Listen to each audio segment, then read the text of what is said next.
3 दशकों से ये कानून लटका हुआ था, लेकिन आज ये आपकी ही ताकत है कि सदन में, संसद के दोनों सदनों में ऐसी ऐसी पार्टियों को इसका समर्थन में आना पड़ा जो पहले इसका भरपूर विरोध करते थकते। हिंदुस्तान की सभी राजनीतिक पार्टियां अब आपसे डर रही हैं, कांप रही हैं और इसीलिए बिल पास किया।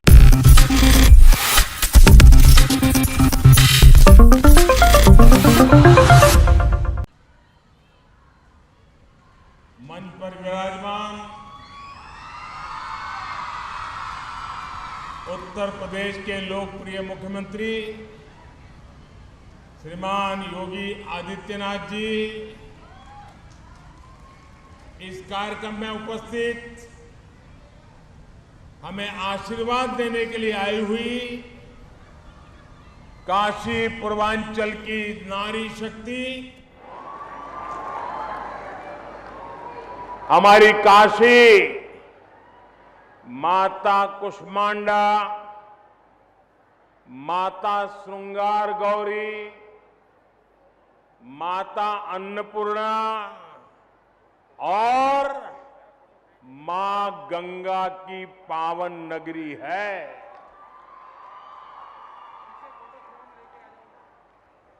यहां के कण कण में मातृशक्ति की महिमा जुड़ी हुई है।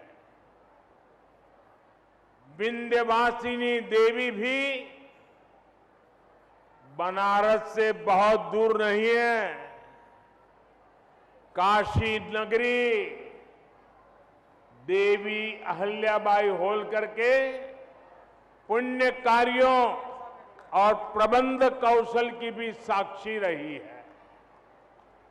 इसलिए संसद में नारी शक्ति वंदन अधिनियम जैसा ऐतिहासिक कानून पास होने के बाद सबसे पहले काशी में आप सबके आशीर्वाद लेने आया हूं और ये मेरा सौभाग्य है कि इतनी बड़ी तादाद में आप हमें आशीर्वाद दे रहे हैं। संयोग से कुछ ही समय में दुर्गा पूजा का उत्सव भी शुरू होने वाला है। बनारस में जगह जगह दुर्गा पंडाल की तैयारी चल रही है। नारी शक्ति वंदन अधिनियम ने इस बार नवरात्रि के उत्साह को और भी कई गुना बढ़ा दिया है। इस कानून से देश के लिए महिला विकास के नए रास्ते खुलेंगे। लोकसभा और विधानसभा में महिलाओं की उपस्थिति बढ़ेगी। मैं उस उपलब्धि के लिए आपको भी और देश भर की माताओं बहनों को आज काशी की पवित्र धरती से हृदय से बहुत बहुत बधाई देता हूं। मेरे परिवारजनों, नारी का नेतृत्व बाकी दुनिया के लिए एक आधुनिक व्यवस्था हो सकती है, लेकिन हम तो महादेव से पहले मां पार्वती और गंगा को प्रणाम करने वाले लोग हैं। हमारी यही काशी रानी लक्ष्मीबाई जैसी वीरांगना की जन्मभूमि भी है। आजादी की लड़ाई में लक्ष्मीबाई जैसी वीरांगनाओं से लेकर आधुनिक भारत में मिशन चंद्रयान को लीड करने वाली महिला वैज्ञानिकों तक नारी नेतृत्व का सामर्थ्य क्या होता है, ये हमने हर कालखंड में साबित किया है। आप नारी शक्ति वंदन अधिनियम को ही लीजिए, 3 दशकों से ये कानून लटका हुआ था, लेकिन आज ये आपकी ही ताकत है कि सदन में, संसद के दोनों सदनों में ऐसी पार्टियों को इसका समर्थन में आना पड़ा जो पहले इसका भरपूर विरोध करते थकते नहीं थे।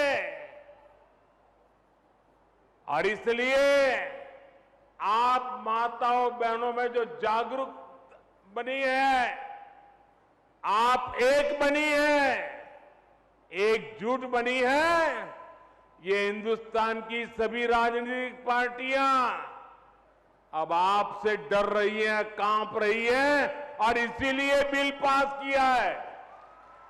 ये आपकी ताकत है। अब नारी शक्ति वंदन अधिनियम रिकॉर्ड वोटों से पारित हुआ है और आपके आशीर्वाद से इसका सौभाग्य आपके काशी के एमपी को मिला है। मेरे परिवारजनों, बीते 9 वर्षों में हमने महिलाओं के पूरे जीवन को, उनके सपनों को केंद्र में रखकर काम किया है। अभी मंच पर जो माताएं बहनें मुझे आशीर्वाद देने आई थी, किसी को कैंसर में मदद पहुंच गई, किसी को किडनी की बीमारी थी, मदद पहुंच गई, किसी को घर मिल गया, किसी रेहड़ी पटरी वालों को बैंक से लोन मिल गया। वे इतने भाव विभोर थे कि माताओं बहनों के लिए जो काम हो रहा है वो देश की शक्ति बढ़ा रहा है। बनारस में 2,30,000 से ज्यादा महिलाओं को 2,30,000 से ज्यादा उज्ज्वला योजना का लाभ मिला है। उज्ज्वला योजना की लाभार्थी महिलाओं को अब प्रति सिलेंडर सरकार से 400 रुपये की सब्सिडी भी मिल रही है। भाजपा सरकार के दौरान यहां बनारस में पीएम आवास योजना के तहत 75,000 पक्के घर बना के गरीबों को दिए गए हैं। इनमें से ज्यादातर घर आप हमारी महिलाओं, माताओं, बहनों के नाम पर है। आप भी जानती हैं कि हमारे यहां महिलाओं के नाम संपत्ति रखने की परंपरा कम ही रही है। गाड़ी खरीदनी हो तो पुरुष के नाम, जमीन खरीदनी हो तो पुरुष के नाम, दुकान खरीदनी हो तो पुरुष का नाम, घर खरीदना हो पुरुष का नाम। हमारे यहां यही चला करता था, लेकिन मोदी ने आकर देश की माताओं, बहनों, बेटियों के नाम संपत्ति की परंपरा शुरू की है। हमने पीएम आवास योजना में महिलाओं के नाम भी घर देने का प्रावधान किया। इस वजह से आज काशी में भी हजारों महिलाओं के नाम अब घर की रजिस्ट्री हुई है। इससे परिवार में, समाज में उनकी अहमियत भी बढ़ी है। मेरे परिवारजनों, आज खेल के मैदान से लेकर राफेल उड़ाने तक हर जगह हमारी बेटियां कमाल कर रही है। जब महिलाओं को समान अवसर मिलते हैं तो विकास को कितनी गति मिलती है, हमारा बनारस इसका साक्षी है। हमने मुद्रा योजना शुरू की। बनारस में हजारों महिलाओं को मुद्रा योजना से लाभ मिला। यहां हैंडीक्राफ्ट का काम हो, सिल्क की कारीगरी हो या आचार बनाने जैसे गृह उद्योग हो, महिलाएं बड़ी संख्या में इनसे जुड़ी है। मुद्रा योजना के सहयोग से इन उद्योगों को नई ताकत मिली है। कितने ही छोटे बड़े उद्योगों जो बंद होने की कगार पर थे, आज उनके प्रोडक्ट देश दुनिया के बाजार में पहुंच रहे हैं। बनारस और पूर्वांचल में बड़ी संख्या में महिला स्वयं सहायता समूह भी तैयार हुए हैं। ग्रामीण क्षेत्रों में सेल्फ हेल्प ग्रुप के जरिए महिलाएं परिवार के हालात सुधार भी रही है और साथ ही स्थानीय अर्थव्यवस्था को भी गति दे रही है। बैंक सखी, कृषि सखी, पशु सखी की भी एक बड़ी संख्या तैयार हुई है। इन महिलाओं ने अपने इलाकों में एक नई पहचान बनाई है। लोगों को पता है कि कोई समस्या है, कोई जानकारी चाहिए तो ये महिलाएं रास्ता दिखाएगी। स्वनिधि योजना का लाभ भी कई महिलाओं को मिला है। बनारस में पर्यटन से रोजगार मिलता है, उसमें महिलाओं की भागीदारी बहुत ज्यादा बढ़ रही है। मैं चाहता हूं टूरिस्ट गाइड जैसी भूमिकाओं के लिए भी हम बनारस में महिलाओं को आगे लाएं, उन्हें ट्रेनिंग दें ताकि बाहर से जो यात्री आए उनको बिहार बनारस की एक एक चीज की जानकारी दें।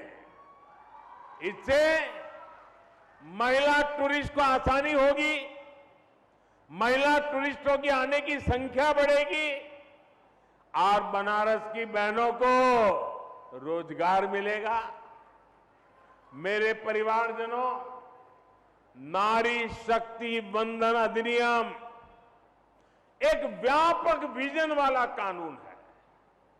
इस कानून की ताकत तब बढ़ेगी जब समाज से लेकर परिवार तक हर स्तर पर महिलाओं के लिए आगे बढ़ने के अवसर भी बढ़ेंगे।